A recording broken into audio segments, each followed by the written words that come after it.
Carl and Liam here from Brrraaains A Head-Banging Life, gbhblofficial, and it's We're Afraid of the Dark, where we talk through the episodes of Are You Afraid of the Dark? We're up to episode 3 of season 1, called The Tale of the Lonely Ghost, directed by DJ McHale and written by Naomi Jansen. So we've been kind of making our way through this series, following up from the Goosebumps thing. Not quite reached a stage of comfortability yet. I still struggle with the format, particularly when it comes to note writing, because good God, I'd wish sometimes they'd stop cutting back to the campfire and stuff like that. But after an okay opening episode, a really strong The Laughing in the Dark one, the second episode, I'd kind of got a win and was like, okay, now I'm excited to see what ideas they can come up with, you know? And spoilers, I hate this episode. I think, oh my God, this is terrible. Yeah, I mean, I don't know. I always kind of thought like higher of. I think I mentioned when we first started this, I thought quite highly of Are You Afraid of the Dark and how maybe it was more of a step up from Goosebumps in terms of like the subject matters and how maybe it was geared towards a older audience compared to Goosebumps. But these first couple of episodes have really let down that argument. To be honest, like I feel like there's something these episodes feel like they could slide into Goosebumps, like the lesser Goosebumps episodes quite easily, and that's quite unfortunate, really. I don't know if it's because I'm like a bit older, maybe, but rewatching them, yeah, some of them don't hold up too well, sadly. Yeah, unfortunately that is the case. But yeah, I mean, I do still think it's good. I mean, because for example, our cast in this is they're teenagers. We aren't dealing with kids here; we're dealing with teenagers. But That is one positive, is no matter what, even if the episode subject matter isn't that good, I always found their acting at least to be much stronger, regardless. yeah, Yeah. I've certainly got nothing to complain on that front. And there are elements of this that I do like the idea of, so to speak. But its biggest flaw is this, and it's really simple. This is not scary in the slightest. It's not even that interesting. It's not, you know, but like as it comes to scary, and I'm not talking about am I scared, because I'm able to sort of step back and look at it from another perspective, you know, tell the Laughing in the Dark episode, I could point and go, that is a scary episode. There's an episode coming up, I think number 5 of this, about the hounds, that I think has some really, really clever ideas and could be scary as well and stuff like that. But this, and maybe a major part of it is because most of this takes place in the daytime, was a real like, oh, you know? Yeah, I think also because with Goosebumps, they were just like they weren't. You don't have the setup of people of the kids being around the camp telling each other ghost stories. So you almost immediately raise the expectations with that because the person telling the story is trying to scare the other campmates. So you kind of like have to suspend your disbelief when you have a story like this, where it's clearly not particularly scary. In fact, it's more the opposite in the fact that it's telling quite a sorrow-filled tale rather than something scary. So it kind of fails because the whole point is that you're supposed to be telling a story that scares the people around you, and you're not doing that. So, yeah. Yeah. All right, let's get a little bit into it. Cast first, we've got Laura Bertram as Amanda, Cameron, Laura Levin as Beth, Jenny Levesque as the Lonely Ghost. You know what, man? I have only ever seen the name Levesque in one other context ever. You know, I'm gonna say, well, you know, say what it is, but like to see it there, it's like, oh, okay, so more than one person is called Levesque in the world. Yeah, more common than you thought, I guess. Yeah, Pauline Little as Aunt Dottie, Sheena Larkin as Nanny, and Bethany Nurse as Sally. All right, so a couple of little factoids as per usual. I found as I was going forward that sometimes a lot of the factoids actually relate to, oh, this character reappears in a later episode and stuff like that. So much so that it dominates a lot of the fact stuff. So I've started to remove that and not really talk about it, because if it's referencing episodes in the future, it doesn't really mean much now. It's more of a thing when you come back to it later on. So when you kind of remove all of that, there isn't actually that much to go here. Almost all the cast reappears in future episodes, some in several future episodes across many different seasons, including the revival and stuff like that. So there's a lot of that. But I think the most interesting thing is this is the first time Gary says the line, "I declare this meeting of the Midnight Society closed." So it's the first time that line is actually said. Oh, cool. And as we've been keeping track as we're going along, this is David's first story. This is David's go. Yes. A little bit start, David. Not the best start. No, it's not. I reckon it's because he's distracted with trying to get it on with Kirsten, because that's how we basically start. It's kind of like a big part of this story. And I actually really like the idea of having a continuing narrative about the Midnight Society over. I do like that. I hope that continues. Oh, really? Because that's interesting, because I have specifically noted how I do not actually really like that, because you mentioned how you don't really enjoy them cutting back to them. And I might be wrong, but I think they start to do that less and less, and they don't really do many storylines between the storytellers in the later seasons.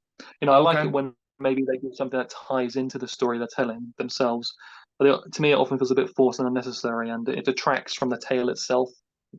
That's I kind of do my agree. issue. I agree 100%. What I'm saying is big bookending, the beginning and the end, like your Tales from the Crypt, not halfway through the story. That's the problem. You create Yeah. a disconnect, and you take me out of the story to go back to the campfire. But as a bookend, something at the start and something at the end, no problem with that. Yeah, no, that's okay, I suppose. But yeah, I definitely don't like it when they cut back midway or Mm, something. Yeah. yeah, we will have that in this, unfortunately. Right, Kirsten's walking to the clearing. She appears to be lost. But David bumps into her and scares her. He apologizes and gives her a birthday present. It's Kirsten's birthday. And she's pleased, and they kind of share a moment here. But before they can, take that moment any further, the sound of the others stops anything.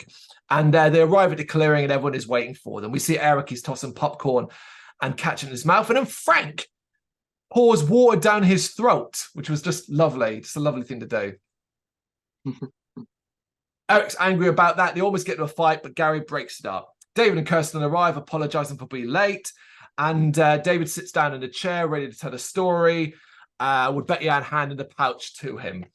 David explains that his story is about two kids who don't get along. I was like, okay, never heard this one before. Yeah, as I mentioned about how some of these episodes could fit into Goosebumps, that is because there's quite a few annoying tropes that we, regularly criticized when discussing Goosebumps episodes in this one. So yeah. Indeed. Oh my goodness me. Yes. And basically, they don't get along because they're so different from each other. And then he also says it's about a love that is so strong it can survive anything, even death forever. Groan-worthy. That is some groan-worthy dialogue. Yeah. Submitted for the approval of the Midnight Society, it is The Tale of the Lonely Ghost. And the story surrounds a teenage girl named Amanda. Amanda's parents were scientists studying Inuit stone carvings up north. I cheered for that. I was like, you did not have to say anything. You just say our parents are away. But you went, no. Let's give the viewer a reason for them not to be. But let's go into weird detail about it. I was like, that's amazing. More of that. Yeah, I admire the creativity, but there's trope number one straight away. It's parents who have shipped their kid off for the summer to their distant relative. That's it. There it is again. Amanda has to spend the summer with her aunt Dottie and her cousin Beth. And Beth does not like Amanda. It's cousin rivalry, sibling rivalry. There's number two. Beth thinks Amanda's a geek, and it's established early on that she likes a book or two. It's when Dottie's pulling her suitcase out. She's like, oh, what's in here? It weighs a ton. Oh, lots of books. Nerd. What else was there to do in the 90s? Probably books. Dottie tries to get Beth to come down, but she refuses to come and see Amanda. And while standing outside, Amanda reckons she hears banging from a nearby house, but Dottie points out that the house is empty and no one wants to buy it. But then she has this weird freak out moment where it's like she's looking toward the house and the camera's focused on her face and it looks like she's seen a ghost. Like it's a proper freak out face. But then the camera swings around and she's running over to pull up the for sale sign that's fallen. And I was like, wow, that was an overreaction. I'll get this. What was that? What was what? It's like banging coming from over there. Oh, not that place, sweetie. No one's been in there for years. I should know. I'm the real estate agent. I can't even get people to look at the place. I wish it would just...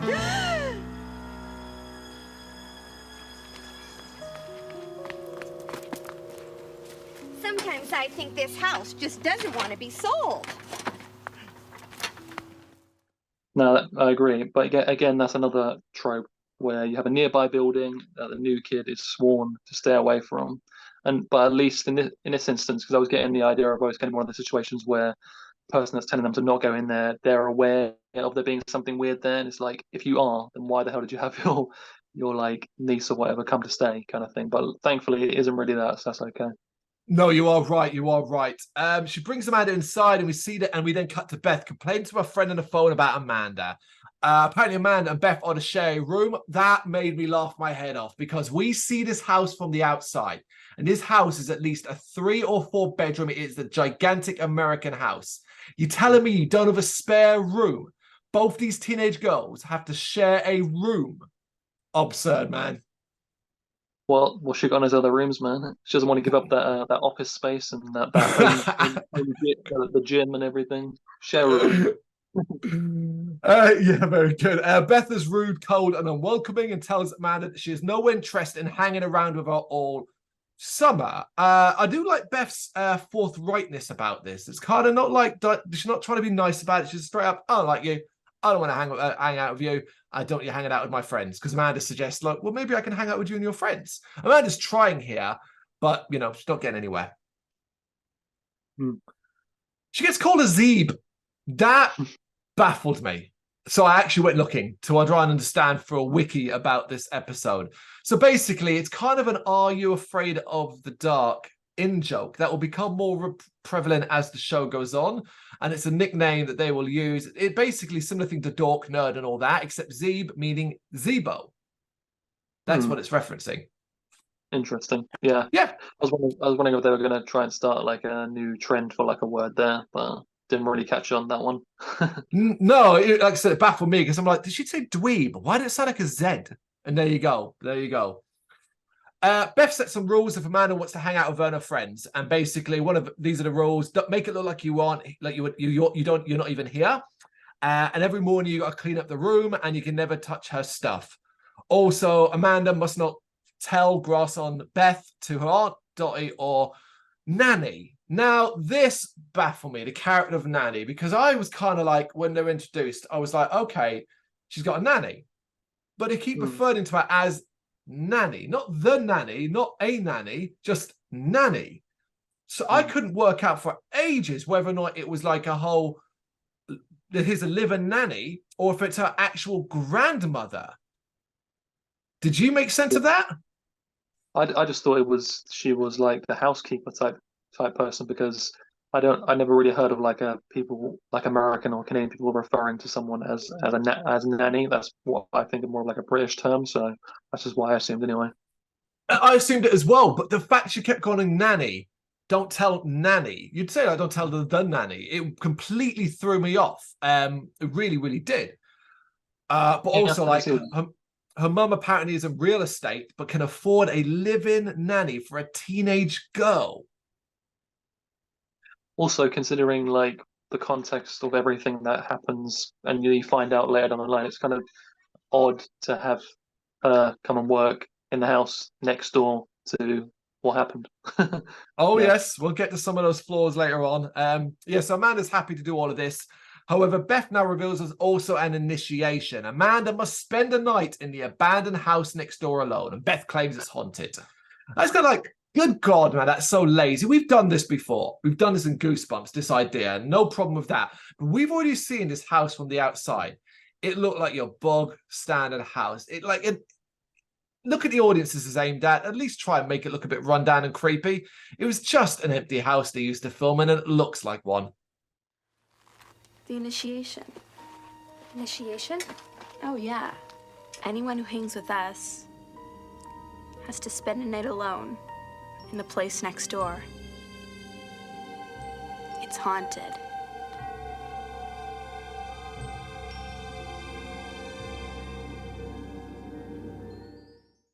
That's true, because we've seen, and obviously going from Goosebumps to this, Goosebumps, when they did haunted houses, normally they would do a lot to like make them up from the outside. So yeah, it's pretty lazy, really. It is indeed. So later that night, Amanda is writing a letter to her parents and is approached by Nanny. She's a little off, a little bit unusual. Beth interrupts and demands Amanda not touch her. Beth tells Amanda that she hates the woman and wants her gone. She says that she's crazy because of something that happened in the old house next door. Oh, this is quite a mean scene. I actually felt sorry for this nanny. I was like, you know, Beth is a cow. And also, like, if Beth behaves like this so openly, her mother, man, needed to pull her up on this shit a long time ago. Yeah, they don't really explain why, like, Beth is the way she is in the episode. She's just like, that's just a caricature kind of mean character. There's no real like explanation. But yeah, I think the whole point is it's supposed to be building sympathy for the nanny character. So it does achieve that. Which would work, I think, overall in a sort of longer, lengthy storytelling aspect. But ultimately, Nanny's in a handful of scenes here, and that's about it, really. So there's not enough there. But you're right about the Beth thing. I think it's just it's just Mean Girls writing. Just we need a Mean Girl. Yeah, she plays it well, I think. You must be Amanda. I'm Nanny. No! If you touch our contaminated, wrinkly old hand, I'll never let you touch my things again.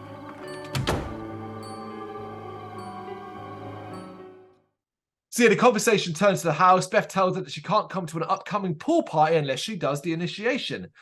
We cut to the next morning where Amanda's bringing down the laundry and she passes Nanny in the stairs and Nanny insists, no, she'll take care of it. She'll take care of it. Amanda's kind of like, no, it's fine. She's kind to her and stuff like that.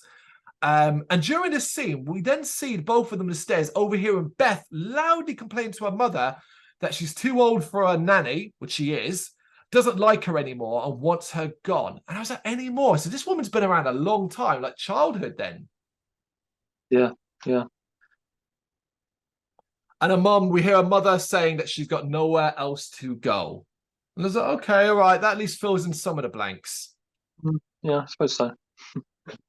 Beth heads out roller skating, telling Amanda not to touch her stuff. And then we cut to later that night. Amanda, this episode for this, it's like, what a pointless cutting of scenes. We went from the night before to a brief scene with the nanny in the morning to then immediately back to night. And it's like, just maybe spend a little more time at one part. Yeah. Later that night, Beth and her friends take Amanda to the house and explain the legend behind the supposed haunting. So now we're going to get that part. Years ago, a little girl lived in that house and was constantly taunted by the other kids because she couldn't speak.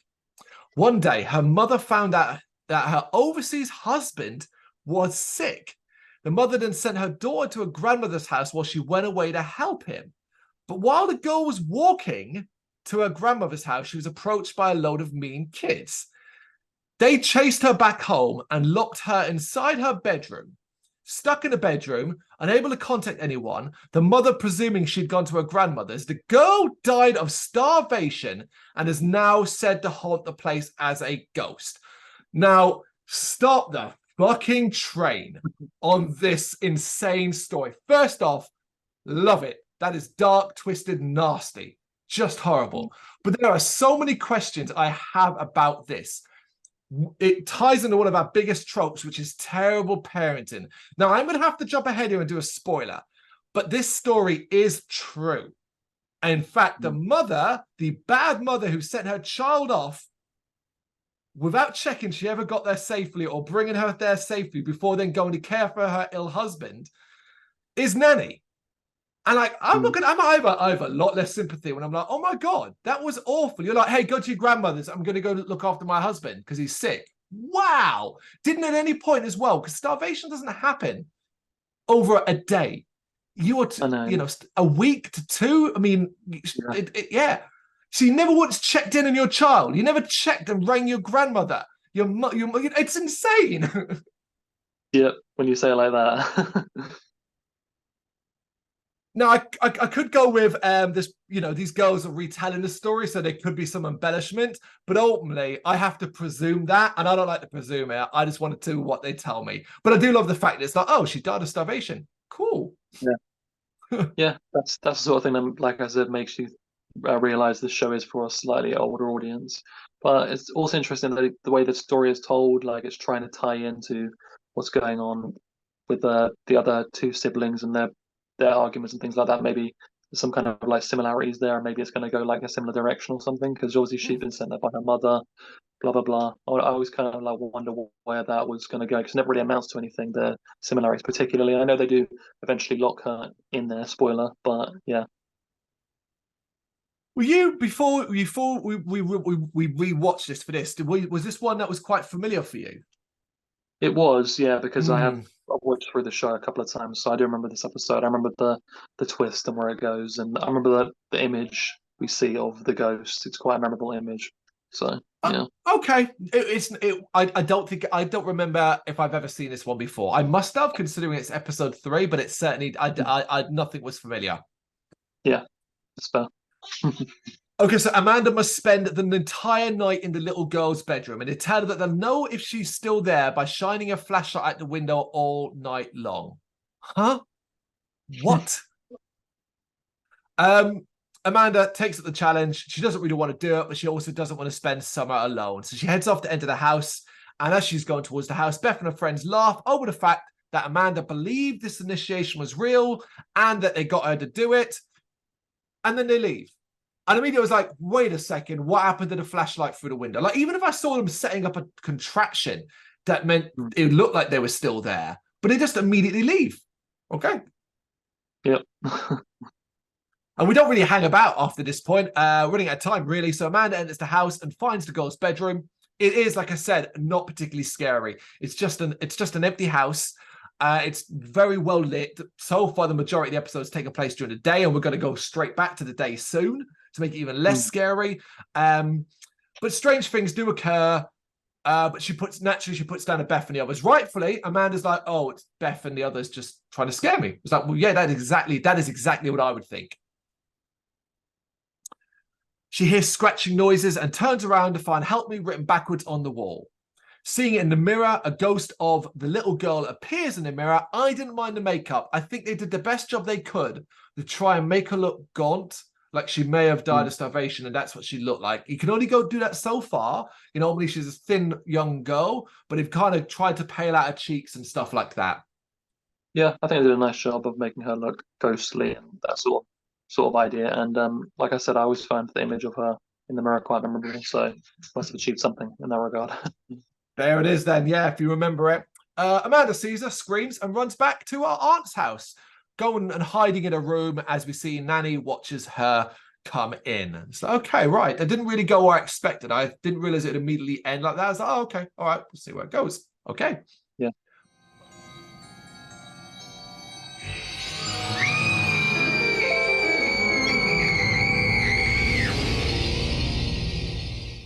But first, back to the Midnight Society. This is what we've been complaining about at the start.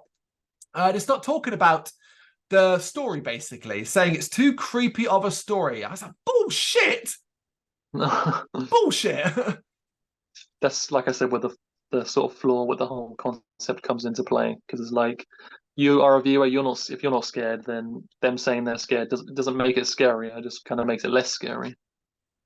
And what I also really didn't like here is they start to almost try to pick the story apart. They start talking about where Beth is during all of this. And David has to add in bits like Beth stayed over at her friend Sally's house for the night. Where's Aunt Dottie? Oh, she was working late. What, all night? All night? She's a real estate agent. All night. All right, fair enough. There probably can be some late working hours there. But then they argue about, like, who Amanda should have stayed with, Nanny or the ghost. And they're just bickering back and forth until David finally gets things back on track. And that's where it's super unnecessary. I don't need this group picking apart the story and going, well, this doesn't make sense. Or what happened here? You haven't explained that. I don't need that. Yeah, I don't want to hear it, but I guess it's nice to know that they are sort of dissecting, because I guess the whole point of the show is meant to be that they're submitting these stories to them, and whether or not they approve them, that's what the whole point is. Even though they never, I don't think, disapprove of a single story. But yeah, so it makes sense they would do that. But like you said, you don't really want to hear it as a viewer. It's distracting from the actual story, and it has a bit of momentum, and they're kind of killing it. So yeah. I go back to what I said at the start. It's still early days for this. I'm still in the Goosebumps mind frame. I'm hoping that as I watch more and more of this sort of thing will settle down, and I'm going to see it from your perspective there, where you are seeing it rather than a story for me, but it's a story for them. And I'm almost a third extra person then watching from a from afar. Hopefully, as time goes by, we shall see. So yeah, David explains that when Aunt Dottie got home, Amanda told her everything that happened. Of course. Stop the fucking train again. Aunt Dottie doesn't believe her. I was stunned. But she does get angry hearing about the graffiti, and sends Amanda and Beth with buckets of water next door to clean the walls. And when they get in the room, I did like this touch. There's a lot more, like it's covered in "help me" written on the wall. I like that touch because obviously Amanda's like, this wasn't like it before. Beth's kind of thinking like, you did it to get me in trouble. I thought that was cool. Wow. No wonder Mom was so mad. You did this just to get me in trouble, didn't you? I didn't do it. It wasn't like this last night. Yeah, right. Well, if you think that I'm gonna clean up a mess that you made, now what?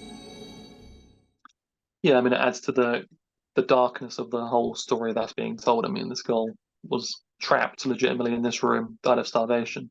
Obviously, like you said, you can dissect a lot of the flaws with that and how maybe she could have escaped. I mean, there's a window and blah, blah, blah, but no point going into it too much. No, you're right. Yeah, we could dissect it quite heavily. But I'm going to state here as well, like everything that happens after this, it's all done in a day. It's the day now. As the mirror now changes into some kind of portal, and through that they can see the room as it was, basically when the ghost girl lived there, an old-timey style room. And Beth, like, I don't know if she gets hypnotized or something. She seems to get hypnotized by all the dolls and stuffed animals and then walks through the portal. Now, earlier on, they did establish that she's got a lot of stuffed animals and all that.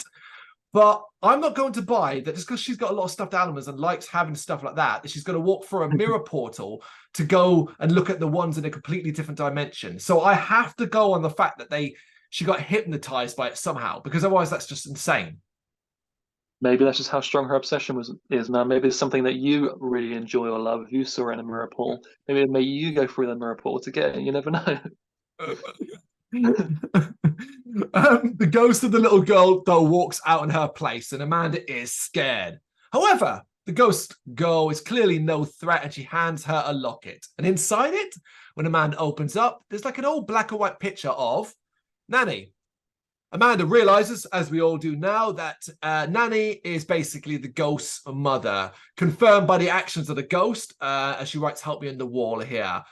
Amanda asks the ghost to unlock the door so she can go over and get Nanny for her. And the ghost does that. Amanda runs out. We see Beth still trapped in the mirror, yelling for Amanda to let her out.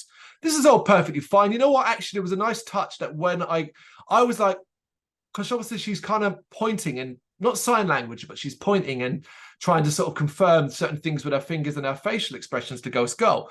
And I remember as I was writing my notes, I actually had to cross it out. I was like, that's annoying. Why didn't she just speak? And then I remembered. I was like, oh, no, that's consistency. She can't speak. I was like, oh, of course, that's good. Mm-hmm. Who are you?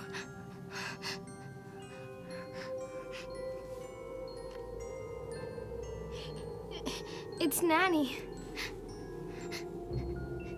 Your mother? Nanny's your mother?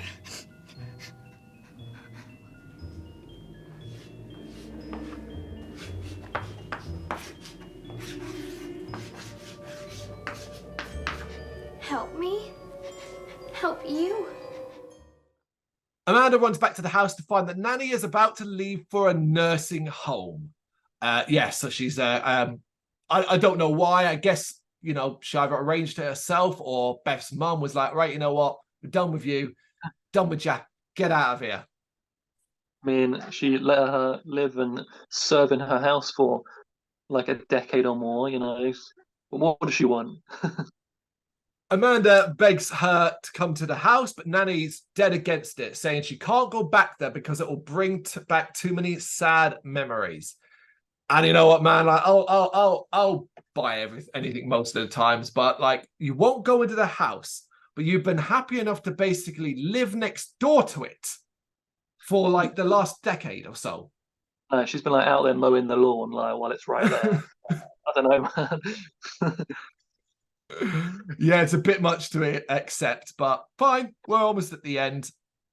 Amanda then shows her the locket, which is enough to convince Nanny to at least go to her house.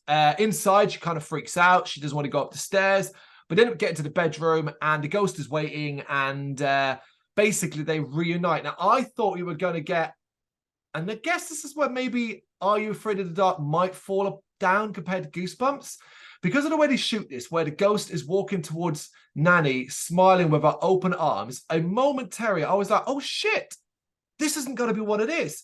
It's going to be that Nanny locked her in and killed her, and she wants revenge. And I was thinking this is going to be awesome, because that's what I'm used to. I'm used to this dark twist.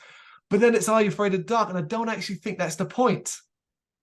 Yeah, that is definitely a big difference, is you don't get those crazy twists. No UFOs are going to come down and like take Nanny. She's not going to take off her like her head and be an alien or something. It's not going to happen. It's just straightforward, a nice little ghost story, and that's it.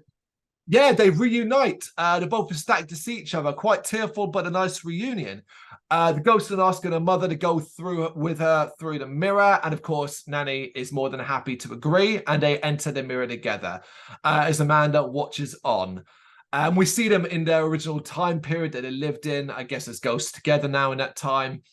And they also, like, Nanny has become young again, I guess, for when the entire... I don't understand the logic or this mirror thing, but it's fine. They seem happy. It's a night. It's sweet. With a deeper and, you know, more lengthy sort of time they could have given to the characters, it probably would be really heartfelt. But at best, like I say, it's sweet.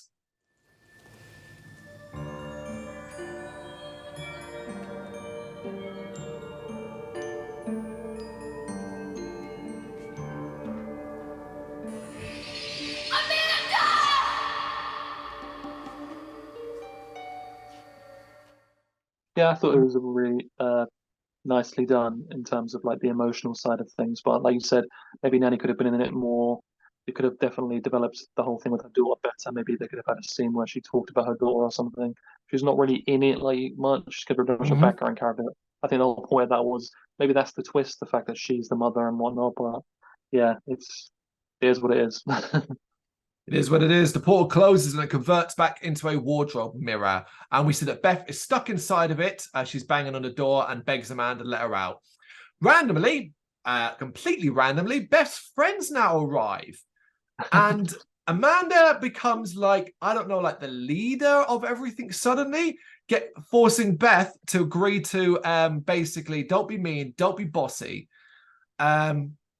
And basically also don't boss your friends around. And even her friends who are suddenly all like, yeah, don't let her boss me around. And Sally, one of the friends, tells Beth that they're going to have to make some changes in the group. So what the hell happened here? This is some right coup. This is a coup. Like instantly, they were waiting for the opportunity of someone more powerful to come along, and they're right lined up behind Amanda straight away. Fickle, man. Fickle. Everything all right? Yeah, all fine. Just so you're waving, I thought you wanted to stop for a second. Nope. Okay. Back at the camp, because that's the story over. David reveals, though, that Amanda had a great summer and she even let Beth hang out with them too. And this gets a big smile from the group that you go around and was like, oh, that's good, isn't it? And Gary compliments David for the good story and the others nod. Outrageous moment of the entire episode is everybody saying this was a good story.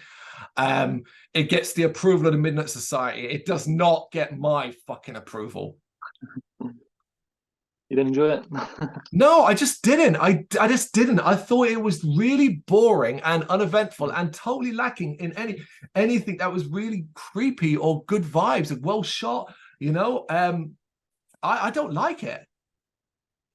Yeah, it's unfortunate, but I do. It's just like a basic ghost story, really, and it's very lacking in terms of scares, like you said. I don't see this giving many people nightmares, especially the campmates being told the story. It's very slow in places, too many tiresome tropes that would come to be used to from Goosebumps, and concludes with a very cheesy scene between the campmates, which I wasn't really a fan of that whole tie around anyway. So, yeah, unfortunately, not going to get my approval on this one.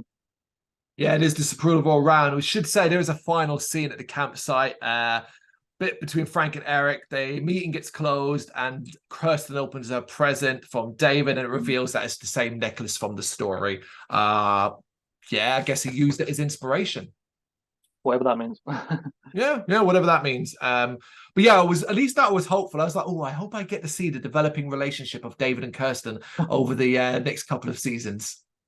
You're shaking your head. Don't spoil it for me, man. I've got dreams. Sorry. I'm sorry. Yeah, there we go. That is episode 3, The Tale of the Lonely Ghost. Do you approve of this one? Are you a fan?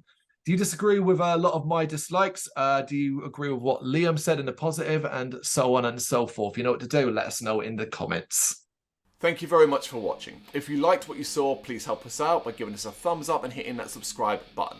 If you really liked what you saw, consider donating to keep the website and channel running by buying us a coffee via our coffee page or picking up some merch from our Big Cartel store. You can check us out on gbhbl.com as well as via our social media, Facebook, Instagram and Twitter, as well as listen to our interviews via SoundCloud, Apple Music and Spotify. Just search for GBHBL. Games, horror and heavy metal. What else is life for?